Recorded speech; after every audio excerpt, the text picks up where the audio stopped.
Hello ನಮಸ್ತೆ, welcome to ಅಡುಗೆ number 1. ಇವತ್ತಿನ ರೆಸಿಪಿ ತುಂಬ ಉದುರಾಗಿ ಶಾವಿಗೆ ಉಪ್ಪಿಟ್ಟನ್ನು ಹೇಗೆ ಮಾಡೋದಂತ ತೋರಿಸ್ಕೊಡ್ತೀನಿ.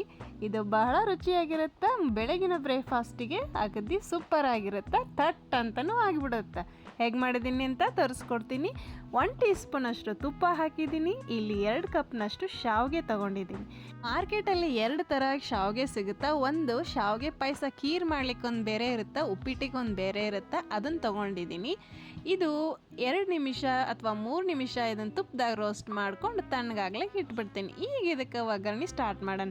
ಇಲ್ಲೇ 1 ಟೀ ಸ್ಪೂನ್ ಅಷ್ಟು ಎಣ್ಣೆ ಹಾಕಿದ್ದೀನಿ. ಎಣ್ಣೆ ಕಾದಾದ್ಮೇಲೆ 1 ಟೀ ಸ್ಪೂನ್ ಸಾಸಿವೆ, 1 ಟೀ ಸ್ಪೂನ್ ಜೀರಿಗೆ, ಮತ್ತು ಇದಕ್ಕೆ 1 ಟೇಬಲ್ ಸ್ಪೂನ್ ಉದ್ದಿನಬೇಳೆ, 1 ಟೇಬಲ್ ಸ್ಪೂನ್ ಕಡಲೆಬೇಳೆನ ಹಾಕಿದ್ದೀನಿ. ಈ ಕಡಲೆಬೇಳೆ ಉದ್ದಿನಬೇಳೆ ಸ್ವಲ್ಪ ಕಲರ್ ಚೇಂಜ್ ಆಗೋವರೆಗೂ ಎಣ್ಣೆಯೊಳಗೆ ಹಿಂಗೆ ಬಡಿಸ್ಕೊಳ್ಳೋಣ್ರಿ. ಅದಾದಮೇಲೆ 1 ಕಪ್ನಷ್ಟು ಈರುಳ್ಳಿನ ಸಣ್ಣಗೆ ಕಟ್ ಮಾಡ್ಕೊಂಡು ಹಾಕ್ಕೊಂಡಿದ್ದೀನಿ ನೋಡ್ರಿ. ಜೊತೆ 2 ಹಸಿರು ಮೆಣಸಿನ್ಕಾಯಿ ಹಾಕ್ಕೊಂಡಿನಿ. ಈರುಳ್ಳಿ ಕೂಡ ಕಲರ್ನ ಚೇಂಜ್ ಮಾಡ್ಕೋಬೇಕು. ಇದನ್ನು ಸ್ವಲ್ಪ ಜಲ್ದಿ ಬೇಯಬೇಕಂದ್ರೆ ಉಪ್ಪು ಹಾಕಿ, ರುಚಿಗೆ ಸ್ವಲ್ಪ ಉಪ್ಪು ಹಾಕಿ ಇದನ್ನು ಚೆಂದಾಗಿ ಮೆತ್ತಗೆ ಮಾಡಿಕೊಂಡೆ.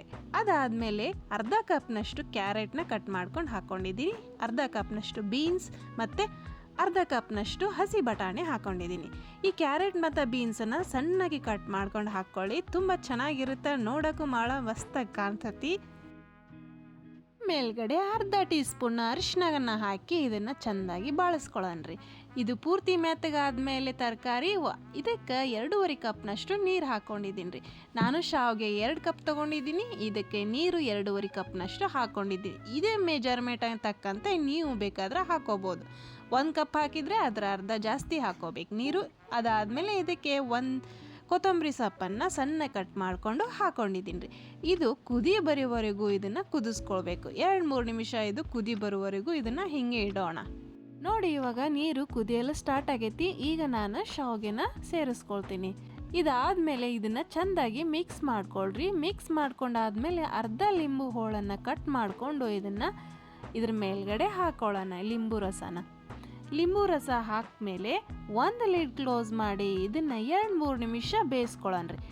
ಶಾವಿಗೆ ಸೇರಿಸಿದ ಮೇಲೆ ಗ್ಯಾಸ್ ಸ್ಟವ್ನ ಲೋ ಮಾಡಿ ಇಟ್ಕೊಂಡು ಇದನ್ನು ಬೇಯಿಸ್ಕೊಳ್ಬೇಕಾಗತ್ತೆ. ಇದಕ್ಕೆ ಮೇಲ್ಗಡೆ ಲಿಡ್ ಕ್ಲೋಸ್ ಮಾಡಿ 2-3 ನಿಮಿಷ ಬೇಯಿಸ್ಕೊಳ್ಬೇಕು. ಇದರೊಳಗಿರೋ ನೀರಿನ ಅಂಶ ಅಷ್ಟು ಬೆಂದು ಹೋಗಿರಬೇಕು. ಅದಾದಮೇಲೆ ಇದು ಮಸ್ತಾಗಿ ಉದುರಾಗಿ ಬರ್ತೈತೆ ನೋಡ್ರಿ ಶಾವಿಗೆ ಉಪ್ಪಿಟ್ಟು. ಇದು ತಟ್ ಅಂತ ಬೆಳಗಿನ ಜಾವದ ಬ್ರೇಕ್ಫಾಸ್ಟಿಗೆ ಜಲ್ದಿ ಆರಾಮಾಗಿ ಆಗ್ತೈತೆ ನೋಡ್ರಿ ಎಷ್ಟು ಮಸ್ತ್ ಆಗೈತಿ, ನೋಡೋಕೆ ಎಷ್ಟು ಚಂದ ಕಾಣ್ತೈತಿ. ಈ ಥರ ಏನರಪ್ಪ ಮಾಡಿದ್ರೆ ಅಂದ್ರೆ ಮನೆಯಲ್ಲಿ ಯಾರೂ ಉಳಿಸೋದಿಲ್ಲ ನೋಡ್ರಿ, ಪೂರ್ತಿಯಾಗಿ ಖಾಲಿ ಮಾಡ್ತಾರೆ ಶಾವಿಗೆ ಉಪ್ಪಿಟ್ಟು. ಭಾಳ ಮಸ್ತಾಗೈತಿ, ರುಚಿನೂ ಆಗೈತಿ. ನಾನು ಮಾತ್ರ ನೋಡಿದ್ದೆ, ನೀವು ಬೇಕಾದ್ರೆ ಟ್ರೈ ಮಾಡಿರಿ. ಈ ರೆಸಿಪಿ ನಿಮಗೆ ಇಷ್ಟ ಆಗಿದ್ರೆ ನೀವು ಕೂಡ ಮನೆಯಲ್ಲಿ ಟ್ರೈ ಮಾಡಿರಿ. ಲೈಕ್ ಮಾಡಿರಿ, ಶೇರ್ ಮಾಡಿರಿ, ಸಬ್ಸ್ಕ್ರೈಬ್ ಮಾಡಿರಿ. ಹಾಗೆ ರುಚಿಯಾದ ರೆಸಿಪಿಯೊಂದಿಗೆ ನೆಕ್ಸ್ಟ್ ವಿಡಿಯೋದಲ್ಲಿ ನಿಮ್ಗೆ ಸಿಗ್ತೀನಿ ರೀ. Thank you.